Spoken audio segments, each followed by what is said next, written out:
अहम ख़बर आहे इस्लामाबाद मां वफ़ाक़ी वज़ीर मरियम औरंगज़ेब जो चवणु आहे त ही आइन जी तशरीह जो मामलो आहे। असांजे वकीलनि बेंच ते बेएतमादी ज़ाहिर कई हुई। ब्रेकिंग न्यूज़ है तमाम सां शेयर कयूं पिया। सुमारी वफ़ाक़ी वज़ीर मरियम औरंगज़ेब प्रेस कॉन्फ्रेंस कई आहे।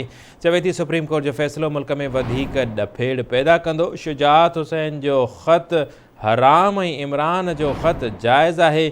फुल कोर्ट छो न जोड़ी वई? मरियम औरंगज़ेब इहो सवाल उतारियो आहे। हुन जो चवणु आहे त पंहिंजी मर्ज़ीअ मूजिबि आइन जी तशरीह कई पई वञे। इस्लामाबाद मां ब्रेकिंग न्यूज़ आहे तव्हां सां शेयर कयूं पिया। वफ़ाक़ी वज़ीर मरियम औरंगज़ेब प्रेस कॉन्फ्रेंस दौरान चयो आहे त ही आइन जी तशरीह जो मामलो आहे।